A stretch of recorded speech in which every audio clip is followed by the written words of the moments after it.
Hello students, welcome to Btech360 and Careers 360. Today we're going to talk of something big that's happened in the last 1 week where the government of India has sanctioned 3 more universities, foreign universities to set up campus in India, and they've given not just a formal LOA but an approval also after inspecting the campuses. And one of them is University of Bristol, and they opened a campus in Mumbai.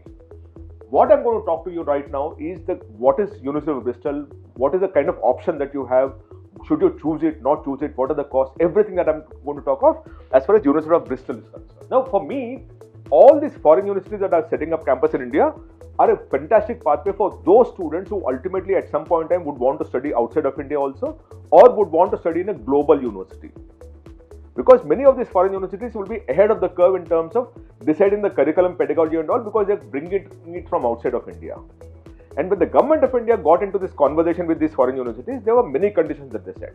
One of the first conditions is it must be the same as home campus in terms of the quality principle, which essentially means that you should exactly give the same course that is being offered in the foreign campus. That's the first condition that the government of India gave for foreign universities who wanted to set up campus in India. The second thing is the faculty quality control is very, very important, which means the kind of quality of faculty that you have there is a similar quality of faculty that you would want to have here. The third thing is global reputation filter. What did they say? Only the top 500 universities in the globe can set up campus in India. Now, just to put things in context, not a single Indian private university is in the top 500 global ranking list. So, for sure, the way it is structured, in terms of reputation, these universities are far, far above any of the Indian universities that you have at this point in time.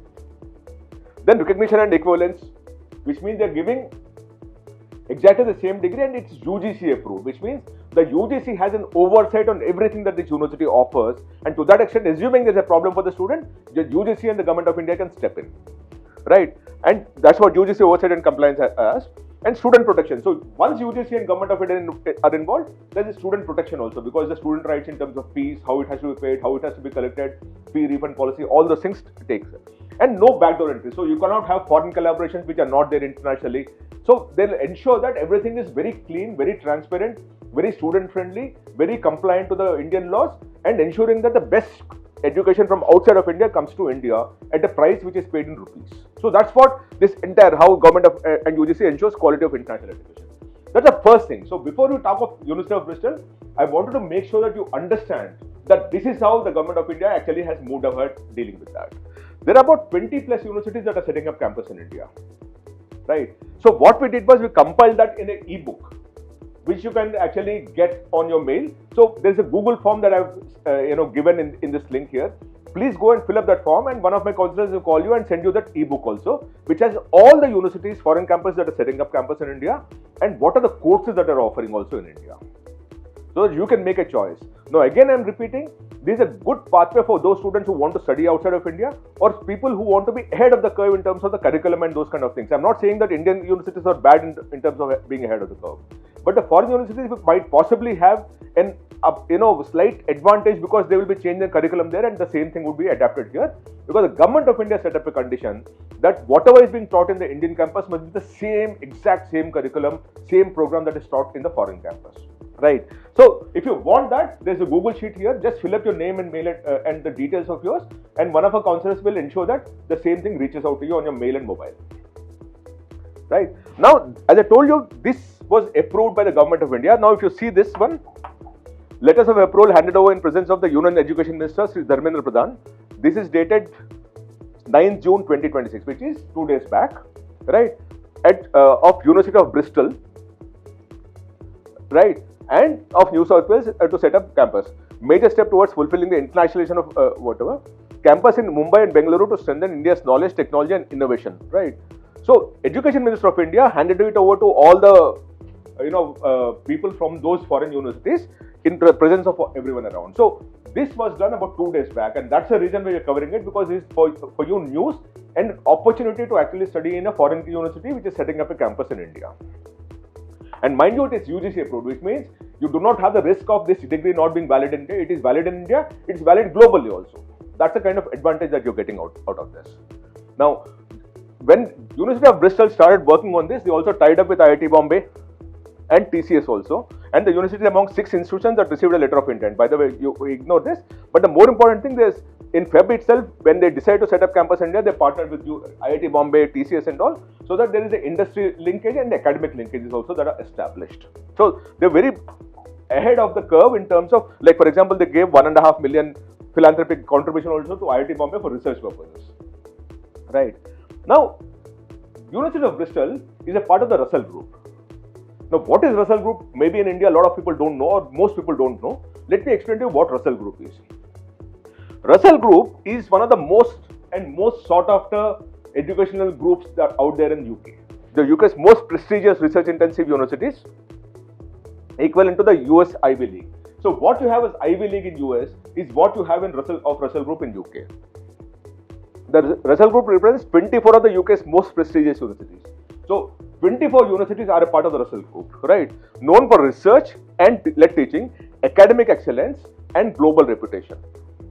Membership is seen as a sign. So if you are, it is very difficult for a university to be getting a membership into Russell Group also. That's how difficult it is. Universities receive 2/3 of the UK public research funding. So once you're a part of that group, you get almost 70% of the funding from the government of UK goes into these universities only. And produce, this is very important for Indian students, and produce highly employable graduates sought by top employers worldwide. So one of the things is not just research and everything, they also talk of to produce, globally reputable, employable graduates sought by top employers worldwide. So they will ensure that the curriculum, pedagogy and the student outcome is so good that best employers come and recruit from the Russell Group universities. And University of Bristol is a part of the 24 universities that are there in Russell Group. Now, I'll give you the 5 names so that you understand the credibility and the reputation of this Russell Group. University of Oxford University, what you call, is a part of the Russell Group. University of Cambridge is a part of the Russell Group. Imperial College London is a part of the Russell Group. LSE, London School of Economics, is a part of the Russell Group. And University College London is a part of the Russell Group. And these 5 are the best of the best that you have in the world. In Ivy League and Russell Group, between the two, if you take it, in the top 50, you'll actually have 20-25 of them being there. And that is the reputation that we're dealing with. University of Bristol is a part of the Russell Group, and the other universities which are a part of the Russell Group, I've just given you 5 of the names. Now, about University of Bristol. I talked to you about the UGC and Government of India and why they're setting up universities in India, how they're controlling the quality of education in India when they're setting up campus in India. I talked to you about Russell Group, which owns for which University of Bristol is a part of that, member of that Russell Group. Now, let's come to University of Bristol. University of Bristol was established in 1876. So it's 150 years old. It is 150 years old. They have a huge legacy to, live up to. They have huge, reputation to ensure that they do everything right and they don't do anything which actually messes up with the reputation that they built over the last 150 years. Right? The origin country is United Kingdom. The Indian campus is in Mumbai. Right? And the QS world ranking is 51 world over. Right? In UK itself, it's 8th best. Let me repeat again, not a single private university in India is, has got more than 500 rank, and not a single university in India, including public, private and everything, has reached this status. I think the first QS world ranking for an Indian university is about 150, 200 or something like that. And University of Bristol is 51st best. But by the way, this is parent branch. We're not talking of the branch campus in India. But because the branch campus in India would also be included in the parent campus, they'll make sure that everything in terms of ratios, faculty-student ratio, the quality of faculty, the quality of student outcome, everything is similar to that so that their global ranking doesn't suffer. Because if they perform very badly, the global ranking would suffer, and they would ensure that doesn't happen. Right? And at this point in time, it's opened. 9th June, they got the order, and they're now open for admissions. They are offering 3 undergrad programs and 3 postgrad programs. And the application mode is direct admission. But they obviously have some filters to ensure that the best students join the college, right? And this is the building. When you're dealing with a 150-year-old institution, the buildings are, historic. They actually carry history and legacy, and everything is so good that it is very charming also. So that is very important for you to understand, that they value legacy, they value history, and that works in their favor. Now, what are the 6 programs that they're offering? Let's just look at the undergrad program for the time being. BSc Data Science, the intake is 60. BSc in Data Science. Remember, Most of the foreign universities only offer BS programs, BSc, BS programs, because they don't have a concept called Btech. Only in India we have the concept of Btech. But there it's a 3-year BSc program or BS program is what they offer. At times it's 3 years, at times it's also 4 years, right? And here what's the eligibility? 70 to 85% average in best class 4 subjects, best 4. CBSE, CISE students 70 to 85% in English, and state boards is 85% in English. But they're looking at about 70-80% in the best 4, which is PCMB or whatever you call it. For economics, again the same thing, and the same thing continues, right? The program they're offering is BSc in Data Science, which is very, very good program, BSc in Economics, and BSc in Economics and Data Science. So they actually have, and this is 60 and this is 60 and this is 30, which is a merger of it. So essentially, if they're looking at, there are 2 schools that they're dealing with, Economics and Data Science. And the third one is a merger of it, right? In all, 150 students is what they're taking. This is the total intake that University of Bristol would have for the Mumbai campus this current year. Very small intake. So to that extent, you are in very, very safe hands because they're going to work hard to make sure that these students perform well so that the next batch of students will keep getting better and better and better. The next part of it is the 1-year master's program that you have. Now again, the master's program, there are not 2 years, they are 1-year programs, right? 1 year full-time in MSc in Finance and Investment, MSc FinTech with Data Science, and MA Immersive RTS, right? So there are 3 programs that they have, these are master's programs that they have, right? And of course, the qualification is unity of a bachelor's with 60 to 70% and relevant background in those subjects is what they look for. Now, what is the fee structure? These where the questions start coming from the student community also saying, sir, it's what's the price and those kind of things. So let me also tell you, whenever you look at fees, please look at it of what is the net fee that it's outgo. Don't stop by saying this is the fee, so I can't apply there. There might be a scholarship. You might actually get a 100% scholarship. You might get half the scholarship. So start looking at that. You must look at the net payment that will happen from your system, assuming you were to take this, right? The BSc Data Science program, per year fees is 15 lakh rupees. Economics is 15 lakh rupees. So for undergrad, it's 15 lakh rupees. And for postgrad, it's 20 lakh rupees for 1 year and 22 lakh rupees and 20 lakh rupees, right? Now, international fees is different. So let's not get into that. I told you 150 students is what they're taking here. And here also they're taking 150 students for master's programs. For master's programs also, they're taking 150 students. So in all 300 students, of which undergrad is 150 and postgrad is 150. But when you look at these fees, one way of dealing with it is, oh, is that so? But 2 is the scholarship that they offer. Most of the students who get into this college will get a scholarship, right? So the thing is, you have Mumbai Enterprise Campus scholarship up to 5 lakh rupees per year, tuition fee waiver every year for the full duration of your program, which is a 3-year program. A lot of Indian universities give the scholarship for the first year and set conditions for the second and third year. These people are giving you a scholarship for all the 3 years, at least up to 5 lakh rupees per year. Open to all UG and PG applicants with strong academic performance. And the deadline is 15 June, right? It might be extended, but start applying now if you want, right? Then you actually have the PG scholarship, which is Think Big India scholarship, up to 10 lakh rupees one time tuition fee scholarship awarded towards program fees. And this is, which means 22 lakhs becomes 12 lakh rupees. Your PG cost in India is 12 lakh rupees, isn't it?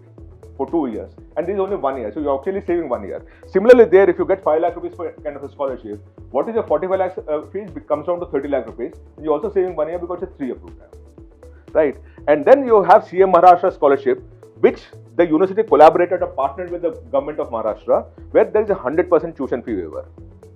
Full tuition fee waiver plus additional financial support plus internship in CM's office, right? UG applicants from Maharashtra state board schools only up to 10 scholarships. So that's also something that you have.